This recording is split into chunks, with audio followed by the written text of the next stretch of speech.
Welcome to the 2023 edition of the East African Safari Classic, probably the world's greatest classic rally. 24 grueling stages, over 1,500 kilometers, all against the clock. This is the big one.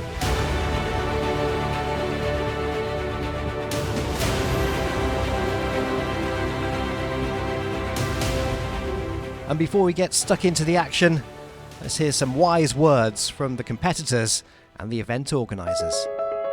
It's a journey. You know, in every journey you take, you must start cautiously and learn the terrain, learn the environment, and then you can start moving faster or, making more time up. And this is also about life. Yeah, you start crawling first, and then you start walking a little bit, and then you start running. You can't just start running for the safari. You need to start crawling. No matter how good you are, you have to learn how to crawl first. It's Kenya, it's a safari rally. I think in life you have some big events, Dakar, Safari Rally, maybe Monte Carlo. But no, it's hard to beat rallying in this part of the world. No, you need some luck here. We lost the rally really last year, 2 years ago, with a mechanical problem that was our fault. So you've got to get everything right to win, and the locals are so good. And I think because of the weather, if it is rough, if it is wet, then they have the upper hand. But we'll chase them all the way. I think it's going to be quite interesting. Who knows? Might be dry, might be floods. No idea.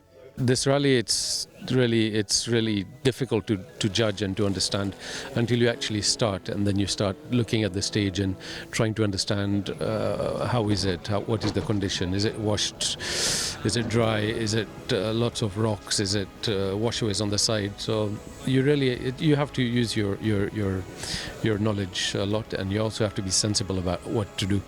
As with any rally and these long-distance events, we start off with the technical scrutineering and, of course, the administrative checks. And you have to agree, there's some absolutely gorgeous machinery here. And some unexpected vehicles, blending in with plenty of Porsches, plenty of Datsun. And they've proven in the past just how strong they are on this difficult terrain. And the odd Ford Escort too, sprinkled into the starting order. And there's going to be some unexpected things along the way. And the event started off with a beautiful starting procedure, and then it's off to the prologue. The prologue that will determine the starting order for the opening day of the East African Safari Classic. It's a difficult prologue, starting off with slippery roads, and already from the get-go, the fastest of the drivers will need just over 15 minutes to get to the end of the first stage. This is Baldev Chugga. Having some difficulties in the prologue, set the 8th fastest time.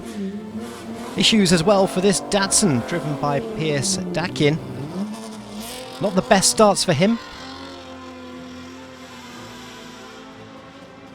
Chris Rosenberger, a former winner here, sets the 2nd fastest time in the prologue.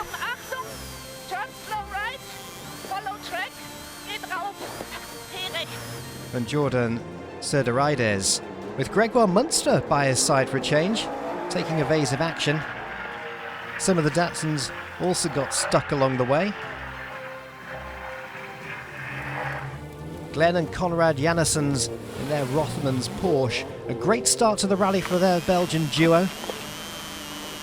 They set 6th fastest time just behind the Ford Escort Mark I of Toby Wright, with Douglas Rundgren as his co-driver.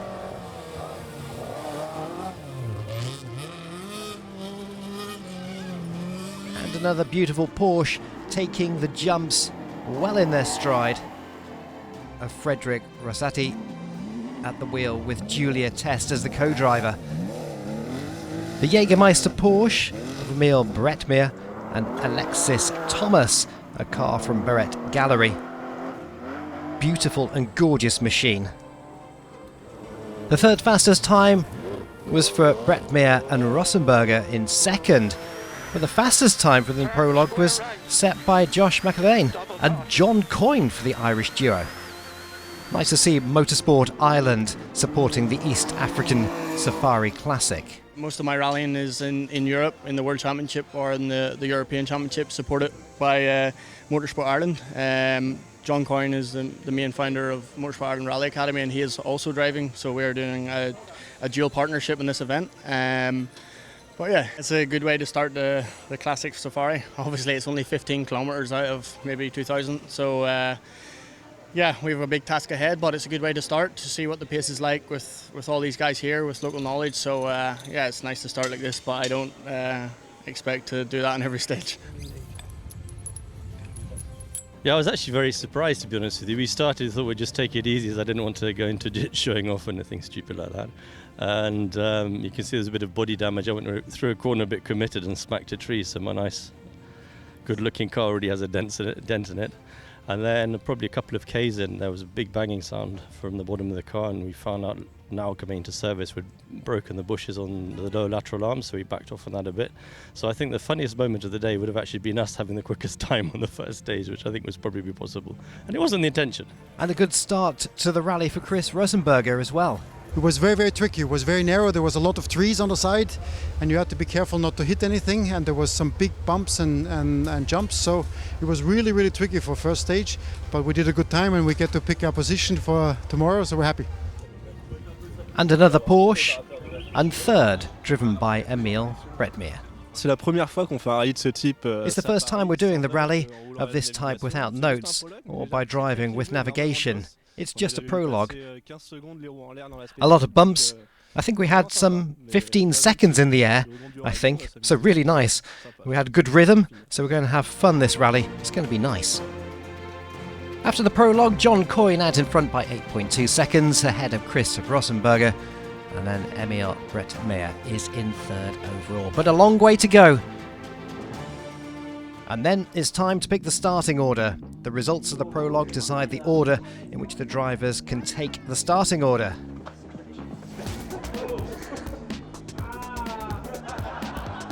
Stefan Prévost with the blue shirt is moving up, moving down. He's trying to hide some positions. It's all a little bit of good fun. It's a nice atmosphere between all the competitors in the East African Safari Classic. So with the pomp and ceremony out of the way, it's time to get stuck into the opening day. 3 stages, the longest is 120 kilometres. A total of 241 against the clock.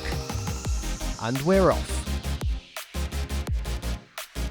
911 first on the road. Piloted by Baldev Chugga.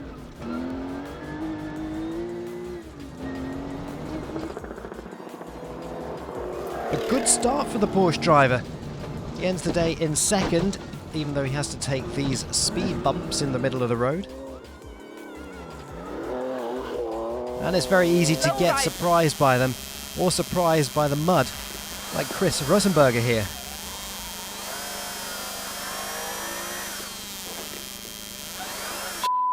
Lots of time lost by the Austrian duo, and they dropped down to 18th with his small mistake in the mud.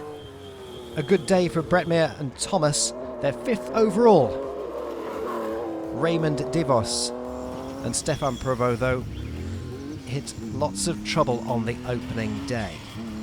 And the same goes for the winners of the prologue, who dropped way down the starting order. Glenn and Conrad Janissens did their utmost best. They're in 9th at the end of day number 1. It's so nice to see the local population supporting the East African Safari Classic. Andrew Sittel is in the 2nd of the Datsuns. He's lying in 7th overall, just behind the Porsche of Jordan Serderidis. It was fantastic. Never seen that in my life. I think every rallyman has to do that once at least, because it's incredible. Nothing comparable.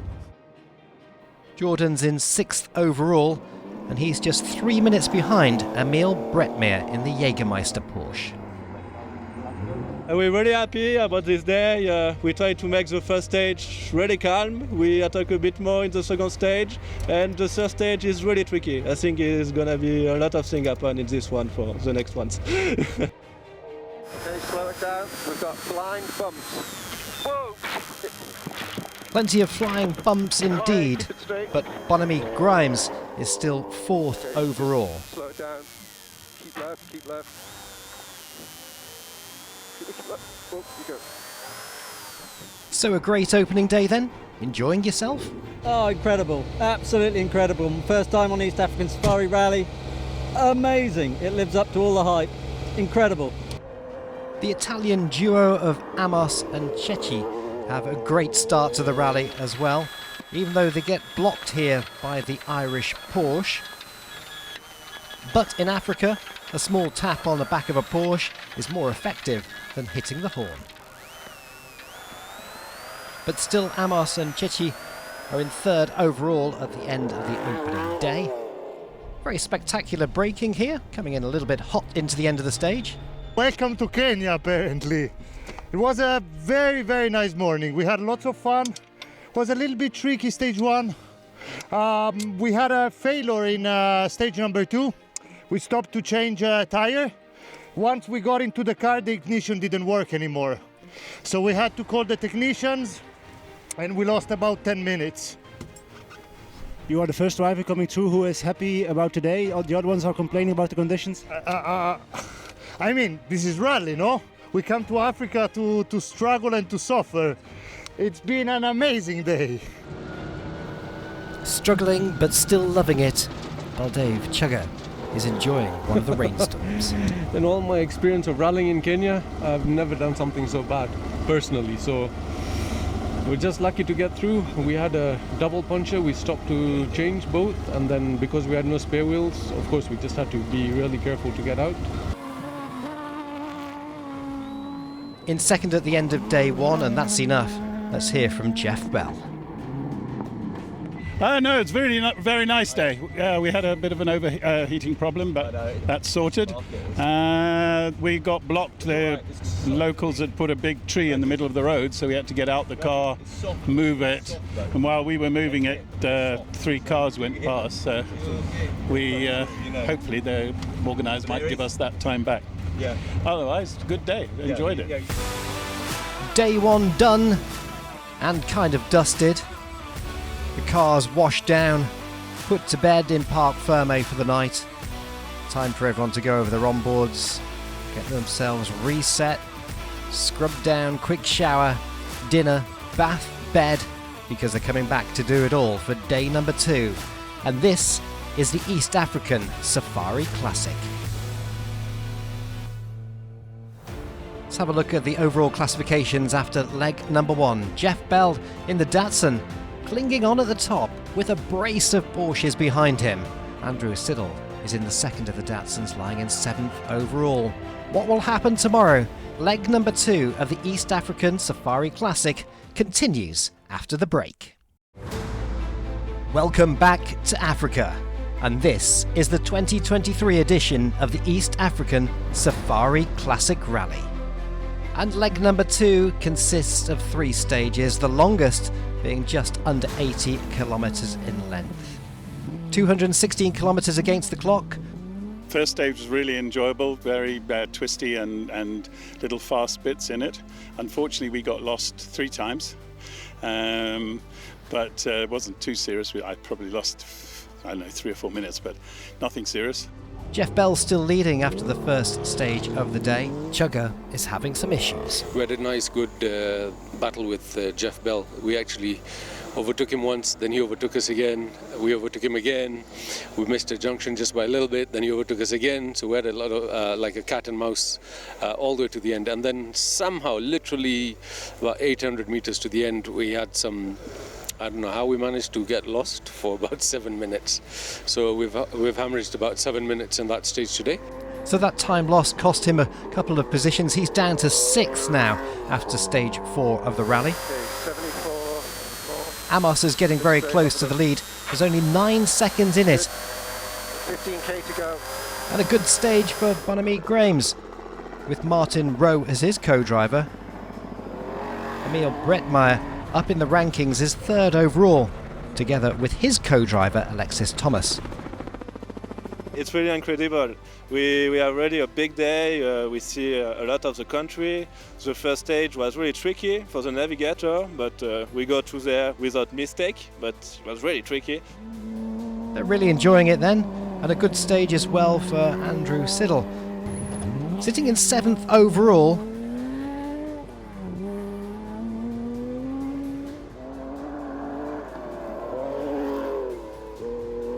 Philip Kadori from Hong Kong now up to 4th, but these conditions are very difficult.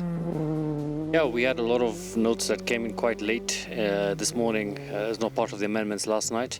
A lot of triple cautions, a lot of washaways and danger signs, danger calls that came in as we were preparing to go into the section.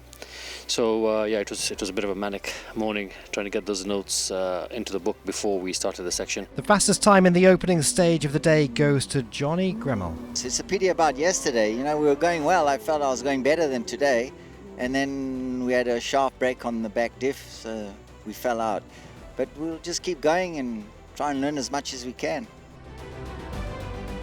There was some heavy rain on some sections of the stages, and the organisers quite wisely decided to cancel the second stage of the day. But the competitors will be all at the start of the third one, and that's a very difficult one as well. Just look at how difficult it is for Johnny Gremmel in the Datsun to get through this sea of mud. Almost like Dakar conditions sometimes. Even though he's been towed out, problems here, he's set the fastest time. Andrew Siddle trying to get through the same sea of mud. Chugga has a lot of experience in these conditions, and he gets through it with a heavy right foot. Others have less experience, like Hayes and Munster. And there's a 911 stuck in a mud bath.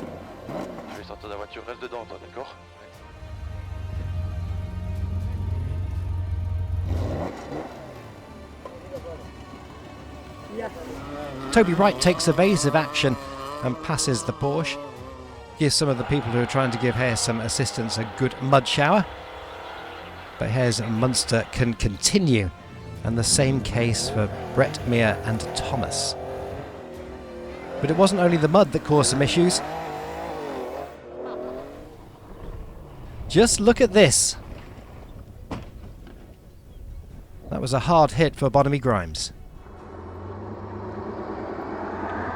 It's the most intense day's driving I've ever had in my entire life. If you're not trying to keep out of getting stuck, you're going flat out through safari stages. I mean, it's been a hell of a day. Hell of a day. Let's take another look at that hard hit, that showstopper.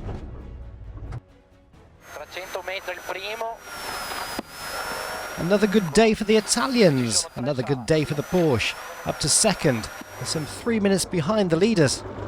He did. He did a tremendous job this morning. We did a great job. So we are very happy for the day, and so today and tomorrow, and we have also 6 days in front of us.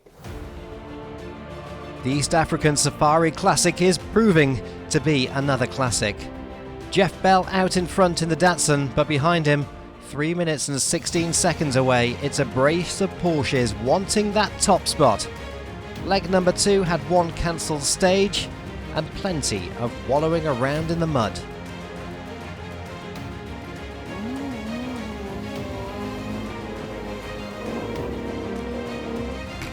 Still a long way to go. Leg number 3 is coming up in this beautiful setting. Some 216 kilometres against the clock. 77 kilometres is the longest, and some very fast stages. We have to be careful here in Africa.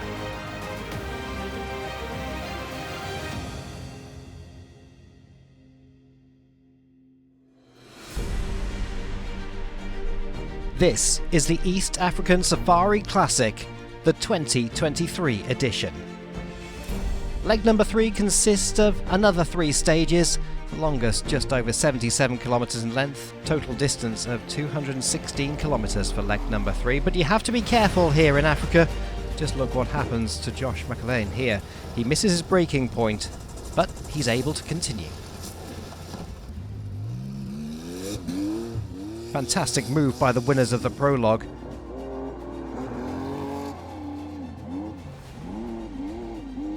A bit of a rough sounding escort from Faraz Khan. He's still in 25th position now.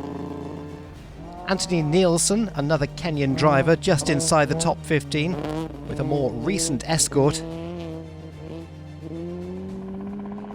And this is one of Mark and Ed Bentley's. He's in 13th position.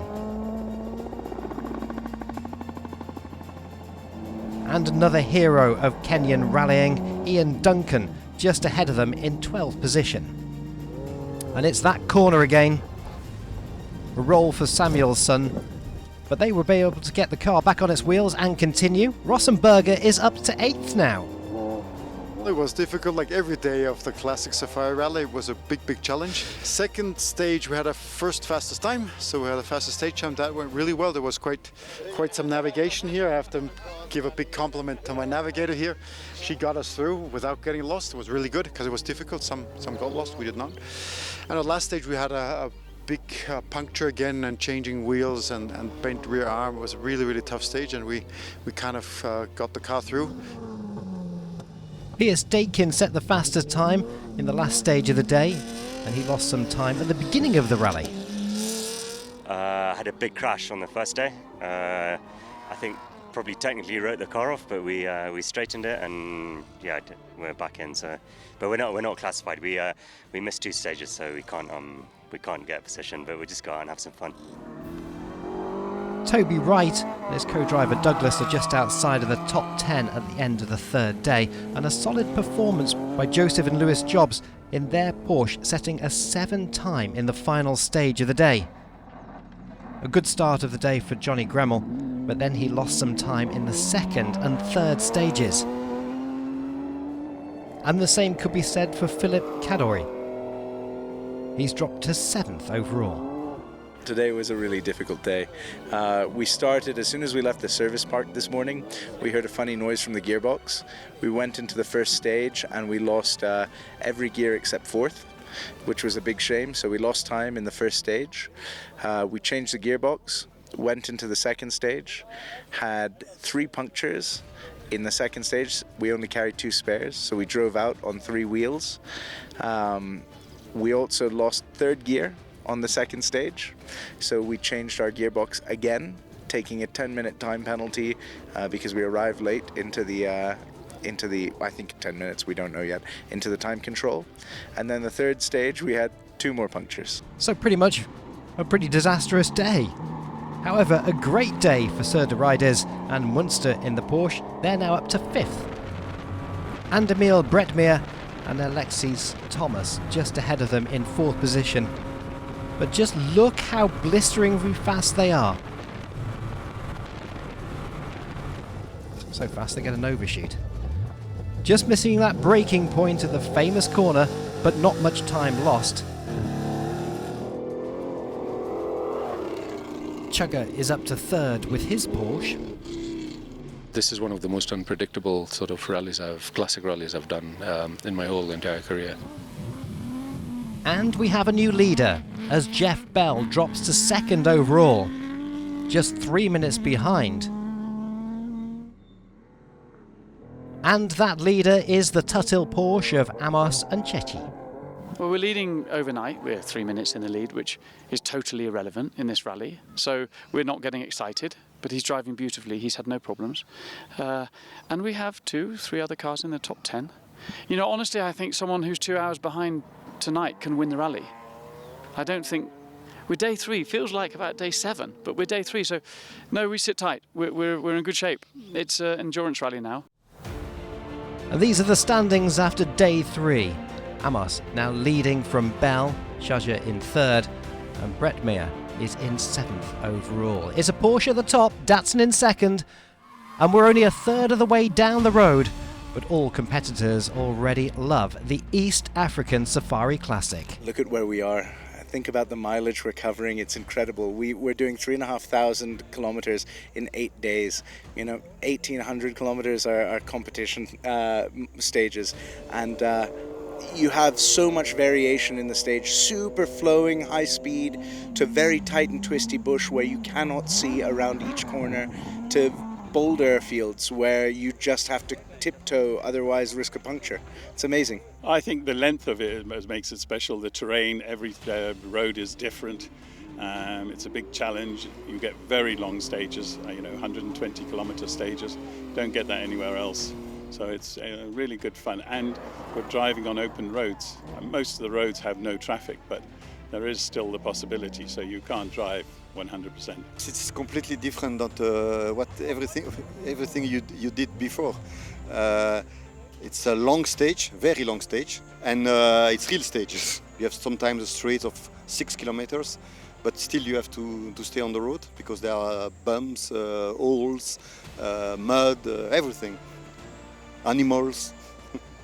Yeah. So, and also, well, from my point of view, it's one of the most beautiful I have done. It's a challenge.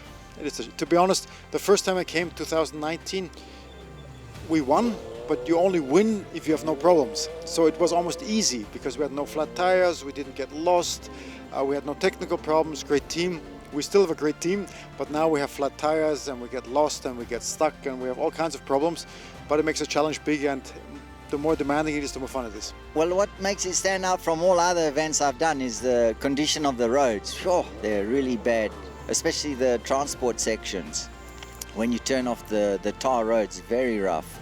But that's it, you can't have everything nice. The good thing about this rally is that all the navigators come together and they shout at each other saying, have you read these notes, have you read these amendments, etc. So we piggyback off each other and get those amendments done, yeah.